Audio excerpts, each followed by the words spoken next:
अरे वाह, इतना साफ और सुंदर झील का पानी।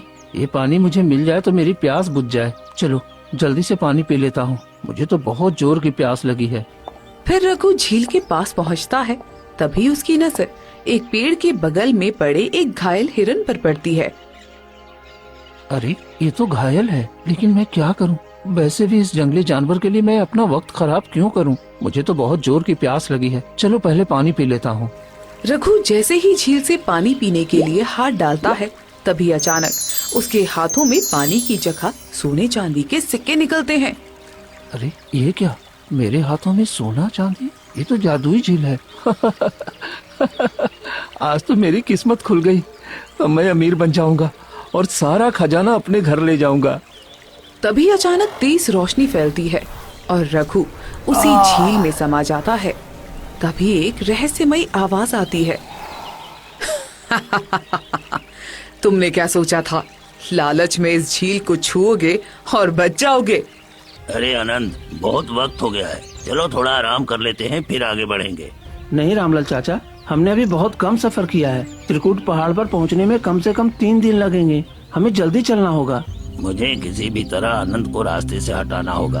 अगर ये मुझसे पहले पहुंच गया तो फिर गांव वाले मेरी इज्जत नहीं करेंगे। मुझे कुछ न कुछ तो करना ही होगा। रामलाल वही बैठ जाता है। आनंद, अब मुझसे चला नहीं जाता, थोड़ी देर रुक जाते हैं। अरे थोड़ा आगे चल लेते हैं, फिर आराम करेंगे। आगे शायद कहीं पानी मिल जाए, बहुत प्यास भी लगी है। अच्छा ठीक है, चलो चलते हैं। दोनों आगे बढ़ते हैं। थोड़ी दूर जाने के बाद उन्हें एक बहुत बड़ा झील दिखाई देता है, जिसमें साफ और चमकता हुआ पानी होता है। अरे आनंद, देखो कितना बड़ा झील है और कितना साफ पानी है। क्यों न हम यही पानी गांव में ले जाएं? मुझे नहीं लगता कि हमें और दूर जाना चाहिए। नहीं, ये सही नहीं है। हमारे गांव के पास जंगल में कोई झील नहीं है, फिर ये अचानक यहाँ कैसे आ सकता है? छोड़ो ये सब, सबसे पहले पानी पी लेते हैं, फिर सोचेंगे। तुम जाओ, मैं यही इंतजार करता हूँ तुम्हारा।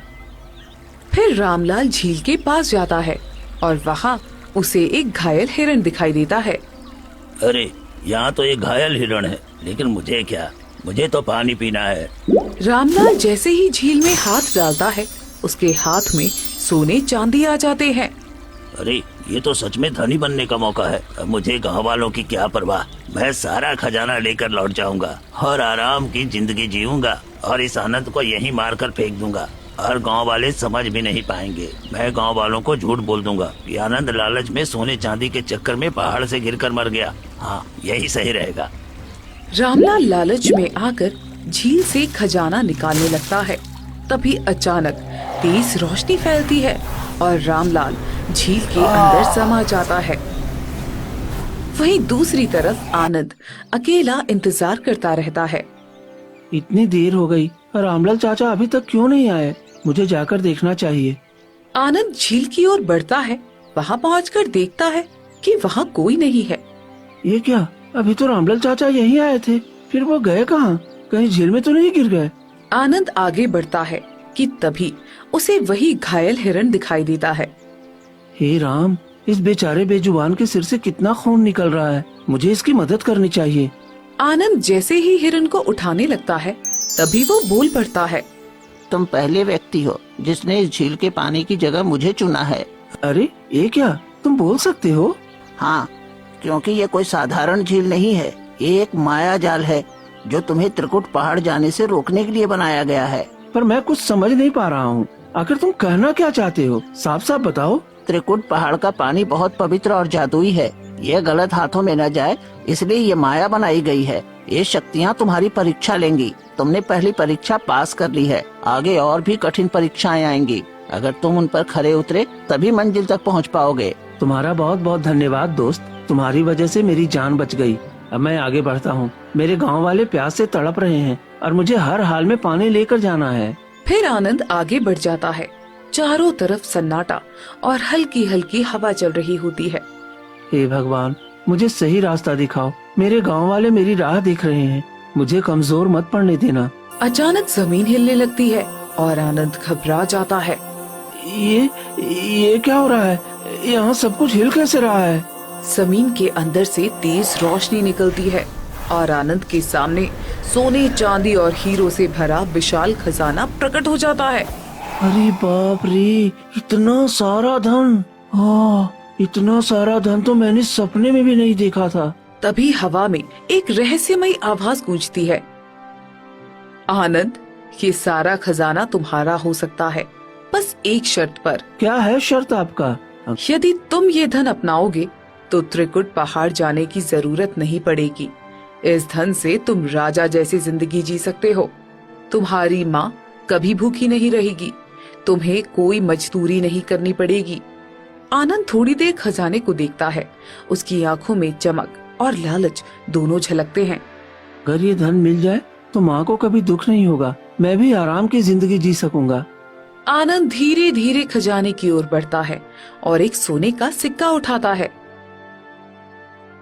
बस एक सिक्का ही ले लूं, इससे किसी का नुकसान भी नहीं होगा। तभी उसे अपनी माँ गोमती की आवाज सुनाई देती है। बेटा, ईमानदारी से कमाई हुई थोड़ी सी दौलत ही सच्चा सुख देती है। गलत रास्ते का धन कभी चैन नहीं देता। माँ, आपकी आवाज यहाँ कैसे?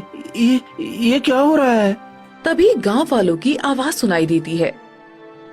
आनंद, आनंद, हमें बचा लो, हम प्यास से मर जाएंगे। आनंद, हम सब तुम्हारे भरोसे हैं। तभी आनंद की आंखों में आंसू आ जाते हैं। वो सिक्का वापस खजाने पर रख देता है।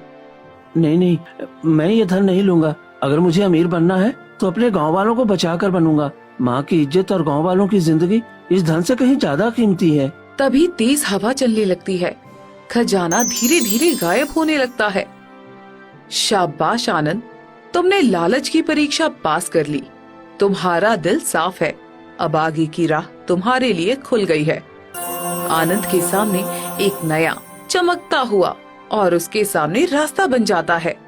अब चाहे कितनी भी मुश्किल आए, मैं पीछे नहीं हटूंगा।